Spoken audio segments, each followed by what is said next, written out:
మంచి రోజు. అది దీనికోసమే ఈసారి మీరు శ్రీశైలం వెళ్లకుండా ఆగిపోయారా? లేదంటే లేదు కదా. అది ఇవాళ అక్కడ నుంచోడానికి కూడా చోటు లేదుట. వెళ్ళిన వారు అక్కడి నుంచి ఫోన్ చేసి చెప్పారు, చాలా పర్వదినం రోజున ఈ ప్రకాశవంతమైన పని చేయడానికి శివప్రకాశాన్ని విడుదల చేసే అవకాశాన్ని నాకు ఇచ్చినందుకు ధన్యవాదం. ఆయన ముందు చెప్పారు సంగీతం రాదు, నేనే నేర్చుకోలేదని. ఆయన చెప్తే నమ్ముతారు, నేను చెప్తే నమ్మరు. అది ప్రాబ్లం. ఇది నేను 50 ఏళ్ళుగా చెప్తున్నాను, ఉన్నమాటే. కాకపోతే 50 ఏళ్ళుగా పాడుతున్నాను కాబట్టి అనుభవం ఉంది అంతే తప్ప నేను సాపాసాలు తెలియవు నాకు కూడాను. శివుడు ఎవరికి ఎందుకు ఏ కటాక్షం ఇస్తాడో మనకేం తెలియదు. అది చాలా మంది పెద్దవాళ్ళు అంటుంటారు, పూర్వజన్మలో మీరు ఏదో తేనెతో అభిషేకం చేసుకున్నారేమో అందుకని అంత మంచి గాత్రం ఇచ్చారు అని. కావచ్చు, ఏమైనా ముందు ఆ ఫోకస్ కావాలి.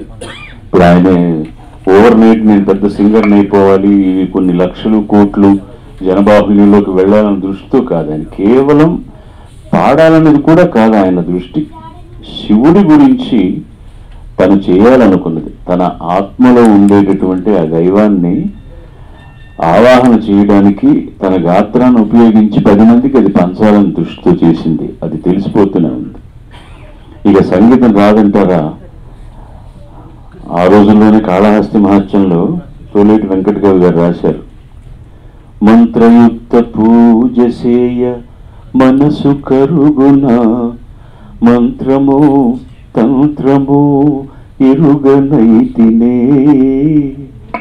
నాదమేదు వేదమేదు తెలియనైతినే, వాదమేల పేద బాధ తీర్చరావయ్య స్వామి మహేష పాప వినాశ. ఎంత పాపులర్ సాంగ్. సాక్షాత్తు అర్జునుడి మరో అవతారమైనటువంటి తిన్నడే నాకు ఏమీ తెలియదు స్వామి అని మూఢ నమ్మకంతో మూఢ పూజ చేశాడు. శివుడంత బోళాశంకరుడు అని పేరు ఎందుకు వచ్చింది? అటు ఇటు వెళ్తూ చేతులు ఉన్న తేడా అలా విదిలిస్తే చాలా అభిషేకమైన వరం ఇచ్చేస్తాడు. ఆయన కోరుకునేది ఏం లేదు. అసలు సింపుల్ టన్ గా ఎలా ఉండాలని నిరూపించడానికి ఒకే ఒక కారణం శివుడే, అంతకంటే వేరే ఏమీ అక్కర్లేదు. ఎందుకంటే ఆది గురువు యతీంద్రుడు, మొట్టమొదటి మునీశ్వరుడు, మొట్టమొదటి ఋషి, కాలాలకు అతీతమైనటువంటి వాడు.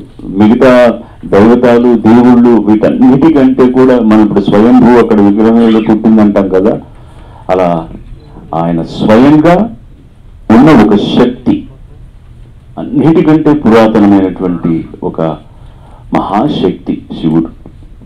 ఆ శక్తిలో సగభాగం శక్తి కూడా చేరితే ఇంకంతకంటే కావాల్సిందే ఉంది. అలాంటి శివుణ్ణి గురించి ఆయనకు తోచినట్టుగా పాడాలనుకుని కొన్ని పాటలు రాయించి వాటిని తన ధోరణిలో తను పాడారు. ఇక్కడ హృదయం ముఖ్యం అంతే. ఇవాళ పొద్దున కూడా నేను పూజ చేసుకున్నాను. ఇక్కడ నా కుటుంబం అంతా చెన్నైలో ఉన్నారు. నాది ఒక బ్రహ్మచారి మఠం లాంటిది నా చిన్న అపార్ట్మెంట్. దాంట్లో పూజ చేస్తున్నప్పుడు నేను అభిషేకం చేసుకోవాలన్నా ఏం చేసుకోవాలన్నా ఇవి చిన్న చిన్న మంత్రాలు చూసి చదవడం తెలుసు, కానీ పద్ధతి ఏమిటో తెలియదు. దేవుడు అర్థం చేసుకుంటాడు అంటాం మనం. చివరికి వచ్చేటప్పటికి కూడా ఒక ఫలశ్రుతి ఉంటుందన్నమాట. నా చేతల వల్ల, మాటల వల్ల, ఉచ్చారణ వల్ల, ఈ పూజా విధానం వల్ల ఏదైనా తప్పు జరిగి ఉంటే మహాప్రభు క్షమించు, మంచి జరిగినా చెడు జరిగినా నీదే అని పెద్దలు చెప్పినట్లు అంతా మనం చేస్తుంటాం. కాబట్టి ఇది కేవలం భక్తితో ఆయన శివుడి మీద ఉండేటటువంటి అనుభక్తితో చేసినటువంటి కార్యక్రమం తప్ప తనలో ఏదో గొప్ప గాయకుడు ఉన్నాడని కానే కాదు. ఆయన ధోరణిలో ఆయన పాడాడు. దీన్ని విశ్లేషించవలసిన అవసరం లేనే లేదు. ఆయన ఏం పాడగలడో దానికి తగినట్టుగా సంగీతం అమర్చాడు వీణాపాణి గారు. మీ వాద్య బృందానికి ముందుగా దానికోసం రాక్కర్లేదు, దీనికైతే రావాలి. ఆయన మీ వాద్య బృంద సహకారం మాత్రం చాలా బాగుంది. ఒక్కొక్క దానికి ఒక్కొక్క పద్ధతిలో వాళ్ళు చేసిన వ్యవహారం నాకు చాలా బాగా నచ్చింది. అండ్ జొన్న వ్యక్తులు చాలా మంచి కవి. ఆయన లబ్ధ ప్రతిష్ఠుడు. సినిమాల్లో రాసినా దేంట్లో రాసినా కూడా చాలా విషయం ఉన్నటువంటి వాడు, రాసేవాడు. నాకు కొన్ని ఇంట్లో చాలా చాలా కొన్ని ప్రయోగాలు ఆయన చేసిన చాలా బాగా నచ్చాయి. పొద్దు పొడుపు జడయ్య అన్నాడు ఒక మాట, ఎంత బాగా రాశాడండి. పొద్దు పొడుపు జడయ్య, ఎంత గొప్ప మాట. పొద్దు పొడవడం అంటే చంద్రుడిని తలలో పెట్టుకున్నవాడని, చంద్రమౌళీశ్వరుడని రకరకాలుగా అంటాం. పొద్దు పొడుపు జడయ్య. తర్వాత ఇద్దరు పిల్లల గొడవ అసలు ఈయనతోనే ప్రారంభమైంది, ఈయనతోనే ప్రారంభమైంది అనమాట. ఏదో ఒక సినిమాలో కూడా వేలం గారు పాట పాడతారు, ఏదో ఇంటిలోని పూరు ఇంతింత కాదయ్యా, ఇద్దరు పిల్లలు వద్దురా శివుడా, ఆఖరణ ఎద్దునెక్కి నీకు ఎద్దులాంటి నాకు వద్దురా అంటాడు. అలాగా కొన్ని చాలా అయ్యను కొట్టిన కొడుకు, కొడుకును చంపిన అయ్య, చాలా చాలా గొప్ప విశేషాలు రాశారు. చిన్న చిన్న మాటలతోటి ఎంతెంత విశేషాలు చెప్పొచ్చు మనం అన్నది. బావమరిది మక్కిలిరిసి బంధువుల్ని చితక చంపి మామగారిని కడదీర్చిన శివుడు. దక్షయజ్ఞంలో ఏం జరిగింది అని మామూలు వాడు పాడుకుంటే ఎలా పాడుకుంటాడు అన్నది.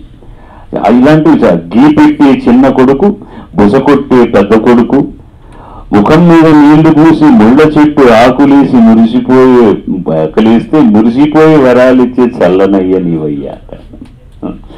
ముఖం మీద నీళ్లు చల్లి ముళ్ళ చెట్టు ఆకులేసి చేస్తే దానికే మురిసిపోయి వరాలు ఇచ్చేటటువంటి మహానుభావుడు. ఇలాంటివి ఆయన ఏ పద్ధతిలో దేనికోసం చేసుకున్నా కూడాను ప్రతి వాళ్ళు శివుణ్ణి దేవుణ్ణి ఏదో ఒక వేరే వేరే కోణంలో చూస్తున్నప్పుడు ఆ కోణాన్ని ఆవిష్కరించడానికి అక్షరాన్ని ఆసరాగా చేసుకున్నప్పుడు ఎన్నెన్ని కొత్త కొత్త విశేషాలు బయటకు వస్తాయి, ఎన్నెన్ని కొత్త కొత్త పద్ధతులు బయటకు వస్తాయి. అది మనం ముఖ్యంగా గమనించాల్సిన విషయం. దానికి దారి చూపింది ఈయన ఈ సీడీ చేయడానికి కంకణం కట్టుకోవడం వల్లే. లేకపోతే ఆయన పుస్తకంలో రాసిండేవారు. ఇప్పుడు చాలా కవితలు పుస్తకంలో ఉంటాయి, చదివిన వాళ్ళకి అర్థమవుతుంది, ఆనందపడతారు. కానీ అది సంగీత రూపకంగా వస్తే చదవలేని వాళ్ళు కూడా వింటారు కదా, కళ్ళు లేని వాళ్ళు కూడా వింటారు కదా.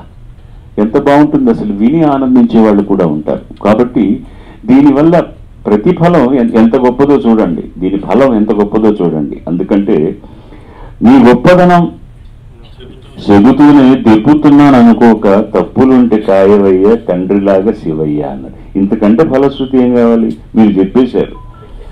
అంటే అందులో ఒక చిన్న వ్యంజనం ఉంది, వ్యంగ్యాస్త్రాలు వేస్తూనే నన్ను నేను తిట్టున్నాను అనుకోకయ్యా అని. పాము కంటే నేసుకొని పార్వతమ్మ నట్టుకొని ఆడతంటే నువ్వు ఆడతంటే పండగరో కనులా పండగరో అన్నాడు. పాము కంటె వేసుకొని, ఎంత మంచి ప్రయోగం అండి. మెడలో ఉండేదని కంటె అంటారు, పామును కంటెలాగా వేసుకున్నాడని. ఇవన్నీ ఇంతకుముందు వినలేదు, మీరు చాలా మంది వినుంటారేమో నాకు తెలియదు. నాకు ఈ కొత్త ప్రయోగాలుగా అనిపించాయి, అందుకని నేను ఆ విషయాలు చెప్తున్నాను అన్నమాట. అన్నిటికంటే ముఖ్యంగా ప్రకాశవంతమైనది ఏంటంటే, ఇప్పుడు ఆయన పేరు రావాలని కాదు, జయప్రకాశం జయప్రకాశం నా బ్రతుకే శివప్రకాశం. అది ఇస్తే ఇంకా బాగుంటుంది అందరికీ, అది దాంతో పాటు ఉంది కాబట్టి. అది సాక్ష్యం భూమి ఆకాశం సదాశివునిపై భక్త్యావేశం. ఎందుకంటే ఏం కావాలి, భూమి ఆకాశమే సాక్ష్యం నాకు నీ మీద ఉన్న ప్రేమకి. అండ్ సదాశివునిపై భక్త్యావేశం, పావనమైన గంగ నిమ్మని పరమేశుని అడిగా, పంచకోశముల ఆవరించిన పాపరాశి కడిగా. శబ్దం లక్షణం, నేను మాటి మాటికి అంటుంటాను, పాడుతా తీయగాలు. శబ్దము కావాలి కవితకి. శబ్దం అంటే సంగీతపరమైనది కాదు, చదివినప్పుడే మనకు సంగీతం వినిపించాలి, అది పాట లక్షణం, గేయ లక్షణం. ఆ తర్వాత పాటతో పాటు వింటుంటే గుండె కరగాలి, అది పాట లక్షణం. అందుకని అక్షరం స్వరం చేరితే ఎంత బాగుంటుందో అనడానికి ఇది తార్కాణం. ఆయన చాలా గొప్పగా పాడేశారు. ఇదేదో ఇంకా కొన్ని లక్షల మంది పాడుకుంటారని కానే కాదు, కొన్ని వందల మంది పాడుకున్నా చాలు. దేవాలయాల్లో పాత రోజుల్లో గుర్తుంటుంది మీకు, పల్లెటూళ్ళల్లో అయితే ఒక గరడ గంబం అనేవాడు, దాన్ని పెట్టి దీపం వెలిగించి చెడుదలు పట్టుకుని అందరూ పగలల్లా కష్టపడి సాయంత్రం వచ్చిన తర్వాత ఏ మండపం దగ్గర దాని చుట్టూ చిందు వేస్తూ వాళ్ళకి ఇష్టమైన దేవుళ్ళ గురించి పాడుకునేవాళ్ళు. అలాగా ఈ చక్కటి పామరులకు కూడా అర్థమయ్యేటటువంటి భాషలో ఉన్నటువంటి పాటల్ని రేపొద్దున సినిమా పాటలన్నీ నేర్చుకుంటున్నప్పుడు ఇవి నేర్చుకోవడం కష్టమా? హాయిగా అందరికీ నోట్లో నలిగేటటువంటి బాణీలు చేశారు ఆయన. ఆయన అందరికీ అర్థమయ్యేటట్టు ఆయన పాడారు. ఇంక ఇందులో ఇబ్బంది ఏముంటుంది చెప్పండి? 10 మంది పాడుకుని శివుడికి ఎంత స్తోత్రం చేస్తే ఆ పుణ్యంలో ఆయనకు కూడా భాగం దక్కుతుందన్న స్వార్థం ఉంటుంది కదా. తప్పే ఉంది అందులో, తప్పే లేదు. అందుకని ఇలాంటి మంచి పనులు ఎవరైనా చేస్తే అది చిన్నదో చితకదో కావచ్చు, పెద్దదో మహా గొప్పదో కావచ్చు, అది కాదు విషయం. ఏ పని చేసినా దానివల్ల 10 మందికి ఒక మంచి జరగాలనేటటువంటిది అదొక లక్షణం, అదొక సూత్రం. అలాగా దీనివల్ల 10 మందికి హాయిగా కాసేపు చేతులు జోడించి కళ్ళు మూసుకుని ఆ శివుణ్ణి చూడగలిగితే అంతకంటే కావాల్సింది ఏమని చెప్పండి? మంచి ప్రయత్నం చేశారు. శివుడి ఆశీస్సులు మీకు సర్వదా, మీకు, మీ కుటుంబానికి, మీ శ్రేయోభిలాషులకు, మీ వంశానికి అందరికీ ఉండాలని ఈ శుభ తరుణాన ఆకాంక్షిస్తూ శివుణ్ణి ప్రార్థిస్తూ ఈ ప్రశస్తమైన పని చేయడానికి నాకు అవకాశం ఇచ్చినందుకు, భగవంతుడు నన్ను ఈ ఊళ్ళో ఉండేటట్టు చేసినందుకు, ఇవాళ నేను షూటింగ్ నుంచి పరిగెత్తుకుని వచ్చాను. పాడపతిలో షూటింగ్ జరుగుతుంది, మీరు ఇప్పుడు వచ్చినా పర్వాలేదండి అన్నారు. అంటే పెద్దలు వచ్చే దానికి ముందర నేను ఉండడం అనేది మర్యాద. అది అందరూ వచ్చి కూర్చున్న తర్వాత సభలో ఎంటర్ కావాలంటే నాకు చాలా చికాకుగా ఉంటుంది, భయం వేస్తుంది. మనం ఎంత ముందు చెప్పినా కూడా ఎవరో ఒకరు అనుకుంటారు, వీళ్ళకి ఇదేనయ్యా, ఇదేలా టైంకి రావచ్చు కదా అనుకున్నాను అనుకోండి, మనసుకు చాలా కష్టం వేస్తుంది. నేను రాగానే అడిగింది విశ్వం గారు వచ్చారా అని ఫస్ట్ థింగ్. ఆయన అనుకున్నారంటే ఆయన రాకపోతే ప్రారంభించలేమని వచ్చేస్తున్నారండి, ఇవన్నీ ఇప్పుడే వచ్చేస్తున్నారు అని అన్నారు నాతో. నేను అడిగింది ఆయన ఎప్పుడు వస్తారని కాదండి, ఆయన కంటే ముందు నేను ఉండాలి ఇక్కడ, పెద్దవాళ్ళు వచ్చాక అడుగు పెట్టడం అనేది మంచిది కాదు అని. అందుకోసం అని మంచి జరగాలని కోరుకుంటున్నాను. ఈ మంచి రోజుల్లో గంగి గోపాలు గంటడైనను చాలు. ఇంతమంది 2000 మంది ఉన్నారా 15,000 మంది ఉన్నారని కాదు, విని ఆనందించేటటువంటి సంస్కారవంతమైన హృదయం ఉన్నవాళ్ళు 10 మంది ఉన్నా కూడా చాలు. మంచి జరగాలని కోరుకుంటూ మరొక పర్యాయం ఈ సీడీకి సంబంధించిన ప్రతి ఒక్కళ్ళని అభినందిస్తూ మరొకసారి వారి కృతజ్ఞతలు తెలియజేసుకుంటూ సర్వే జనా సుజనా భవంతు, సర్వే సుజనా సుఖినో భవంతు. నమ శివాయ శివాయ గురవే నమః. జయప్రకాష్ రెడ్డి గారు అంటే బాగా ఇష్టం, అలవాటు. From my early days of my producers career నేను జయప్రకాష్ రెడ్డి గారిని చూసేవాడిని. రకరకాలుగా we've had some really good moments in all the films that we've done. And మొన్న వచ్చి ఈ పాట క్యాసెట్ అంటే సో హ్యాపీ దట్ ఆయనకి నచ్చిన ఒక స్వామిని singing about him itself is a great joy. Congratulations అండి. I wish this goes very well అండి. ఇవాళ Mahashivratri. I don't know whether this is the place to tell. నేను రీసెంట్గా తిరుపతి దగ్గర ఒక శివాలయానికి వెళ్ళాను. It is suppose to be the oldest Shiva temple in the country, registered గుడి మల్లన్న అని. ఎప్పుడు చూడలేదు. It was really unique construction of the temple and the way it was done. 12 kilometers from the airport అండి. It is suppose to be the oldest Shiva temple in this country అండి. Very, very impressive అండి. Probably in the world, as a deity, that's the oldest place అండి. Prehistoric and before BC. Gudi Mallanna. Very nice and very beautiful. I thought it's an occasion to tell and I నా జీవితం సగం జీవితం అజ్ఞానంతో గడిచిపోయింది. అయిపోయిన తర్వాత జీవితాంతో అలాగే అజ్ఞానంలో కొట్టుపోతుంది అనుకుంటున్న రోజుల్లో ఒక గొప్ప వ్యక్తి నాకు పరిచయం అయ్యారు. ఆయన ఎవరంటే రాజశ్రీ గారు. అంటే ప్రతి సభలోనే చెప్తూ ఉంటాడు కదా, మళ్ళీ ఎందుకు చెప్తున్నాడు. ఎన్నిసార్లు చెప్పినా కూడా ఆయన రుణం మేము తీర్చుకోలేదు. అజ్ఞానంలో కొట్టుకుపోయి రాముడిని తిట్టి, శివుడిని తిట్టి, అమ్మవారిని తిట్టి, అందరినీ తిట్టుతున్న రోజుల్లో ఒకే ఒక ప్రశ్న వేశాడు. తిట్టడానికి ఆయన ఉన్నాడు కదా, నిన్ను తిట్టడానికి ఎవరున్నారండి? That's all. నా దగ్గర ఆన్సర్ లేదు. అంటే లేనివాడిని నువ్వు తిడుతున్నావు, నువ్వు ఉన్నావు, కానీ నిన్నేవాడు తిడుతున్నాడు అన్నాడు. నాకు అసలు బుర్ర పనిచేయదు. మన స్క్రీన్ ప్లే మనం రాసుకుంటాం గురువు, కానీ అసలు స్క్రీన్ ప్లే వాడు రాస్తాడు. దాంట్లో షార్ట్ రిపిటేషన్ ఉండదు, సీన్ రిపిటేషన్ అసలే ఉండదు. కానీ అంత గొప్ప స్క్రీన్ ప్లే, ఇంతమందికి, ఇన్ని క్యారెక్టర్లకి, ఇన్ని కోట్ల కోట్ల కోట్ల జనాల జీవరాశులు అన్నిటికీ స్క్రీన్ ప్లే రాసే అంత గొప్పవాడిని నువ్వు తిట్టడం బాలేదు గురువు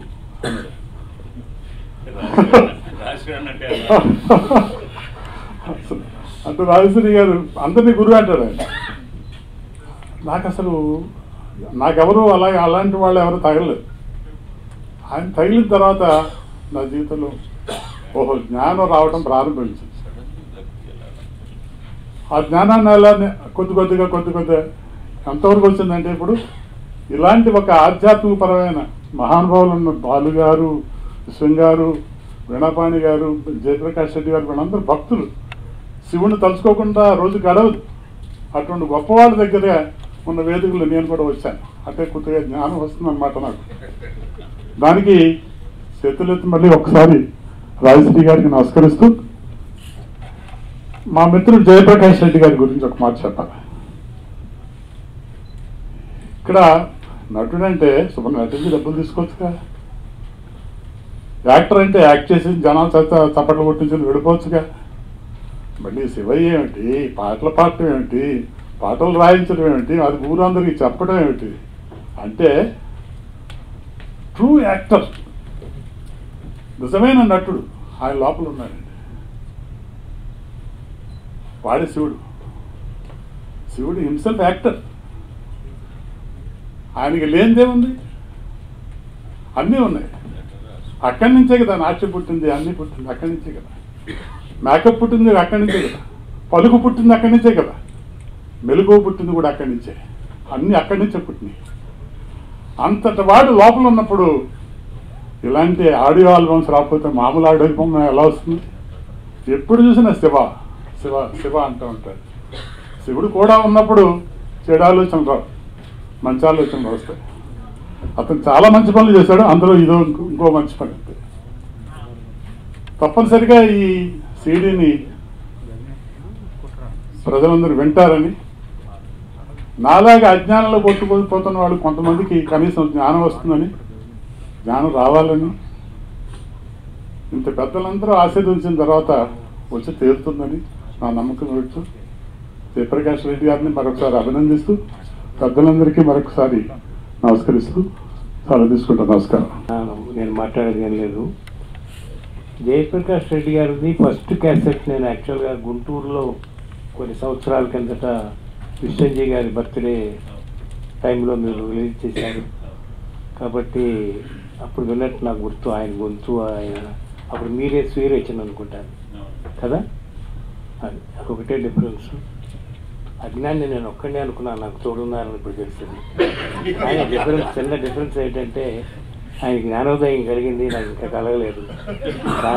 దానికోసం ఇలా గడ్డం పెంచుకొని తపస్సు చేస్తున్నాను.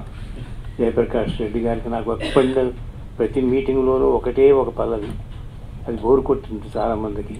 శతమానం భవతి శతాయు పురుష శతేంద్రియ ఆయుష్యేంద్రియే ప్రతిష్టతి శుభం భూయాత్. జయప్రకాష్ గారు ఈ వేదిక మీదనే పరిచయమైనారు. ఈ పరంగా ఇక్కడికి వచ్చినప్పుడు వారు ఏమన్నారంటే, నాకేమొద్దు వీణాపాణి గారు, ఆ శ్రీశైలం మల్లయ్య దగ్గర ఒక చిన్న గది ఉంది నాకు. ఆ గదిలో నేను నా భార్య ఉంటూ ఒక చిన్న స్కూటర్ ఒకటి పెట్టుకొని అక్కడి నుంచి రోజు దేవుడి దగ్గరికి వెళ్ళి దేవుడికి నా లక్ష్యం వేసుకొని ప్రసాదం తీసుకొని మళ్ళీ ఇక్కడికి వచ్చి ఉంటాం. అదే నా జీవితంలో కోరిక. నాకు అంతకన్నా కోరికే లేదండి. నాకు బ్రతకాలంటే ఒక 15,000 ఉంటే చాలు, నెలకి 20,000 నేను నా భార్య బతకడానికి అన్నారు. ఒక్కసారి ఆ స్టేట్మెంట్ నాకు ఎంత హెల్ప్ అయిందంటే, అరే ఆయన 300 సినిమాలు చేశారు, ఒక కొత్త వ్యక్తి విలువగా చేశారు, కవిగా చేశారు. ఇంత సింపుల్ గా ఉంటుందా కోరిక? ఇంత చక్కటి కోరిక ఉంటుందా? ఎంత ఆదర్శపరంగా ఉంది ఆ కోరిక. ఒక స్కూటర్ గారి గుడికి వెళ్ళి రావడానికి, ఆ దేవుడి దగ్గర కూర్చొని ఆయన ధ్యానం చేసుకొని, నాకు ఒక గది ఉందండి, ఆ గదిలో నేను నా భార్య ఆనందంగా బ్రతుకుతా ఉంది, నాకు ఉన్నంత వరకు ఉంటుందండి, ఆ శివయ్యే నా లక్ష్యం అండి అన్నారు. ఆ రోజు అడిగారు నన్ను క్యాసెట్ చేయమని. ఒక అరగంట సేపు వాడు మాట్లాడిన తర్వాత నేను తెలుసుకోలేదంటే ఎంత సింపుల్ గా ఉంటే అంత బెటర్. ఈ క్యాసెట్ లో సంగీతం ఉండకూడదు, ఆయన గాత్రం ఉండాలి, ఆయన గాత్రానికి వెనకాల వాయిద్య సహకారం ఉంటే చాలు. ఆ కోరిక నాకు ఎంతో నచ్చింది. అందువల్ల నేను కేవలం ఒక మధ్యవర్తిని, సాహిత్యానికి గాయకుడికి మధ్యలో ఒక అంబాసిడర్ గా పాత్ర నాకుంది. కాబట్టి బాగు చేయకపోయినా ఆ పాత్ర చెడగొట్టకుండా ఆ సాహిత్య ధర్మాన్ని కాపాడుతూ వారు చాలా చక్కగా పాడారు. అంతకన్నా చక్కగా సాహిత్యం రాశారు. నాకు చేతన విధంగా నేను సంగీతం అందులో చేయడానికి ప్రయత్నం చేశాను. ముఖ్యంగా బాలు గారు ఇందాక అన్నారు, వాద్య సహకారానికి నా కృతజ్ఞతలు తెలియజేసుకుంటున్నాను. బాలు గారు గొప్ప మాట ఉన్నారు, సంగీతంతో పాటు అద్భుతంగా ఉంది వాద్య సహకారం ఉంది అని చెప్పారు. వారిని కూడా గుర్తు చేసుకుంటూ నారాయణ శివుడు అనేటువంటి ఆడియో క్యాసెట్ రిలీజ్ కి కె విశ్వనాథ్ గారు, బాలసుబ్రహ్మణ్యం గారు వచ్చారు. అది కనికల్లి గారి ఫస్ట్ పాటల క్యాసెట్. ఆయన ముందు గాయకుడిగా పాడలేదు. అప్పుడు కూడా బాలు గారు వారం రోజుల ముందే ఆ క్యాసెట్ తీసుకుని ఆ క్యాసెట్ అంతా విని ఆ రోజు ఆశీర్వదించారు. ఆ తర్వాత మళ్ళా ఒక ఆడియో క్యాసెట్ ఆలయంలో ఇదే గారు కలవటం. ప్రత్యేకత ఏంటంటే జయప్రకాష్ గారు కూడా శివుడి మీదనే పాటలు రాయించుకోవటం. ఈయన మొత్తం ప్రత్యేకత ఏంటంటే 6 పాటలు ఆయన పాడారు, ఇంకెవరు ఏం లేరు అందరూ, కనీసం కోరస్ కూడా లేదు, అంత ధైర్యంగా అన్ని పాటలు పాడారు. మరియు శివరాత్రి రోజున ఆ శివయ్య మీదనే ఈ క్యాసెట్ రిలీజ్ కావటం, అంత ఘనవిజయాన్ని సాధించాలని నాలుగో శివుడు కళలాగానే ఈ పాట కూడా 10 మంది వినాలని మనస్ఫూర్తిగా కోరుకుంటూ ఈ అవకాశాన్ని ఇచ్చిన జయప్రకాష్ గారికి అందరికీ నా హృదయపూర్వక ధన్యవాదాలు తెలియజేసుకుంటూ, శ్రీనివాసరెడ్డి నా మీద ఎంతో ప్రేమతో అభిమానంతో చేసినందుకు ధన్యవాదాలు చెప్పుకుంటున్నాను. నా గురించి వారు చెప్పారు, ఏమాత్రం ధనాపేక్ష లేకుండా కేవలం 10 మంది నా పాటలు విన్నారనే ఆ కోరికతో మాత్రమే ఇది చేశాను. ఇప్పుడు ఇంకొక చిన్న ప్రాబ్లం కూడా ఏమిటంటే సీడీలు దాదాపుగా ఎక్కడ సేల్ అవ్వట్లా, సీడీలు కొంట కూడా లేదు. అయితే సీడీలు రిలీజ్ చేసుకుంటాం కానీ సీడీలన్నీ నెట్లోనే పెట్టుకోవడం, ఇలా రకరకాల వాటి ద్వారా వెళ్ళిపోవడం కూడా జరుగుతుంది. కనుక సీడీలు, నేను శ్రీశైలం వెళ్ళాను మొన్న, ఆ షాపులన్నీ మూసేశారు. మహానంది వెళ్ళాను, ఇవి దేవుడి దగ్గర పూజ చేయించుకొని తీసుకొచ్చాను. ఆలంపురం వెళ్ళాను అమ్మవారి దగ్గరికి, స్వామి దగ్గరికి. అయితే ఇదివరకట్లాగా లేవు. కనుక అందరికీ దాదాపుగా కీర్తన మ్యూజికల్స్ వారే రకరకాలుగా వీలైనంత మందికి అందిస్తారని, ఆ తర్వాత వాళ్ళు కూడా నా పాటలు వింటారని, కేవలం నాకు ఒక ఆశీస్సులు ఇస్తారో అభినందిస్తారో ఆ తర్వాత సంగతి. ఈ పిచ్చోడు కొన్ని పాటలు పాడాడు అనే విషయం తెలుసుకుంటారు. ఆ అయ్యకి ఎందుకంటే నేను చేయగలిగింది ఏమీ లేదు, ఇంకా రుణపడి ఉండడమే తప్ప. మరొకసారి అందరికీ తల వంచి నమస్కారం చేస్తున్నాను.